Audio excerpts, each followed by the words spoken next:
And it's finally here. The long-anticipated wait is finally over. The playoffs are here to remind us that the world around isn't so terrible as long as hockey is on the screen. There were multiple upsets in the qualifiers that no one saw coming, and a few series with predictable outcomes. While I could have you stare at the bracket layout for the duration of this video, I have a feeling you'd rather see some better B-roll than that. And with that, here is my pick for the Stanley Cup bracket style. So we pretty much know Carey Price is still elite. He's still at that level, with a 1.67 goals against average in the series against Pittsburgh and a .947 save percentage. Montreal, even though they weren't really supposed to be in the playoffs, still reminded us that they belonged by knocking out Pittsburgh and, well, embarrassing the Penguins. But Montreal is going to be going up against a very, very stacked team in Philadelphia. With names like Scott Laughton, Kevin Hayes, and Carter Hart in net, they pretty much have the statistical advantage in every area. I expect the series to not go very far, even though we all know Carey Price could still snag a game or two. I have the series ending in 5 games, with Philadelphia winning. And yet again, Columbus could very well create another upset in taking Tampa out. And they very well could. With names like Victor Hedman and Steven Stamkos out, Tampa is definitely going to have to get creative when it comes to the lineup. And as we all know, the Jackets did sweep them last year, but with their star players. Even still, they just beat Toronto even without them, so there's definitely a chance here. I see Columbus winning this in 5 games. Next we have Washington and the New York Islanders. Possibly a similar match that we saw in Toronto and Columbus. One team is more offensive while the other has more depth in the lineup and more defense. Even though Washington has Alex Ovechkin, who can definitely pick up the slack in goals, if he can't get the puck, well, that could definitely be a problem. And Washington also struggled to win games in the round robin. I see the Isles frustrating the Caps with keeping the puck on the outside and not letting them in, and basically waiting around for them to mess up and then capitalize like they usually do. Definitely see New York Islanders moving on in this one. And let's say 6 games. Possibly the team that surprised us the most in the round robin was Boston, and not for a really good reason, as they couldn't win a single game in the round robin.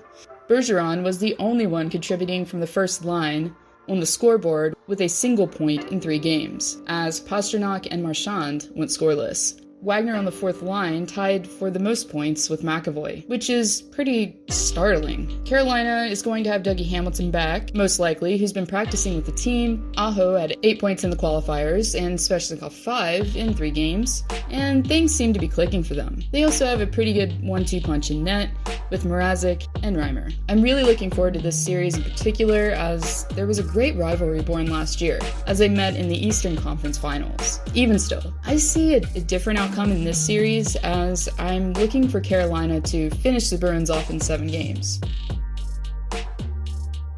Would love to see Columbus go farther here, but I'm afraid if they meet the Flyers, that will be the end of the road for the Jackets. I have a feeling this series will be hard-fought and very physical, with low scoring. Flyers dominated in the round-robin series. They're a great puck possession team, they have confidence in net with Hart, and it's the first time they've really seen elite talent in net for a very long time, so looking for the Flyers to do some damage in this series.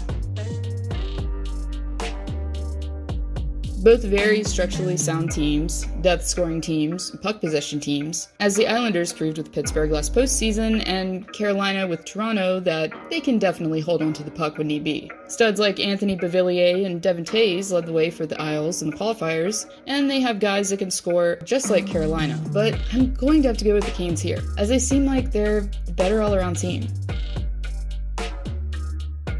Moving right along, I picked the Flyers to be the team in Stanley Cup Finals for the East, as they seemed like they were on a run before the pause, and they've resumed playing the exact same way. Even still, I see Carolina giving them a real run for their money, but the series ending in 7 games. Heading out to the West, the Knights and the Hawks will be an interesting matchup, as Robin Lehner will be facing his old team, whether from the bench or in net. Both teams have postseason experience. The Hawks were able to eliminate Connor McDavid and the Oilers, but Vegas looked like the best team of the West during the round-robin series. Mark Stone will definitely be a difference maker for the Knights, as he looked great in the round-robin series with 5 points.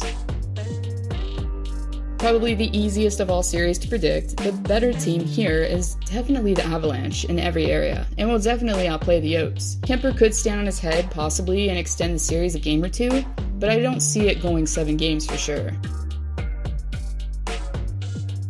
A series that could be a longer one, though, is the matchup between the Flames and Stars. Will be very physical, as Tkachuk will be most likely doing what he does and frustrating any opponent that he can. Seguin and Bishop will probably be back for Game 1, so it'll definitely be a momentum boost. But even then, I think Calgary seems like the hungrier team here, as Dallas really struggled during the round robin. They do have weapons though, in Ben, Seguin, Pavelski, and Klingberg, but I do have a feeling that the Flames are going to outgrit them here in 7 games. Another top team of the regular season that looked out of sorts was the St. Louis Blues, a team that will be poised to defend their Stanley Cup. Vancouver, however, does have tons of talent on their roster, with Hughes, Besser, and Pettersson leading the way. I have a feeling, though, this series could very well come down to goaltending. Markstrom did seem shaky at times in net in the series against Minnesota, and Bennington, well, we all know that he won't be nervous. I think for the Nucks, to get in the postseason is definitely a step in the right direction, but they're still going through growing pains. I feel like the Blues will knock them out in 6.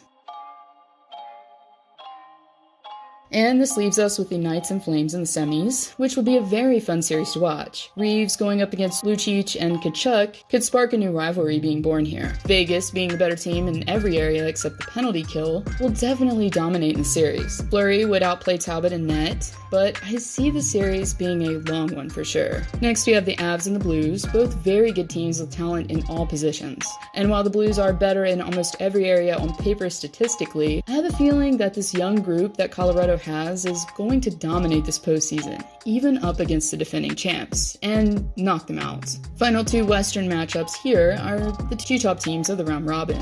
And even though the Knights did beat the Avs as the playoffs were quickly approaching, I don't see Vegas getting by them and advancing to the finals yet again. With names like McKinnon, Rantanen, Landeskog, and McCarr frustrating them offensively and Kadri bringing that needed bite to the lineup, the Knights will be no match for such a stacked team. And finally, the Stanley Cup final between the Avs and the Flyers. Pretty evenly matched teams, with the Flyers having the upper hand on the special teams and in the faceoff circle. And I foresee that faceoff wins will be hard to come by for Colorado, as Philly was first league-wide last season on the draw and 3rd during the round robin. Definitely would be a very physical series, but a higher scoring one at the same time. Had the Flyers winning the Cup with 21 goals for the series total. So who do you have on your bracket winning the Cup and why? I'd like to hear about it in the comments below. And as always, thank you for watching.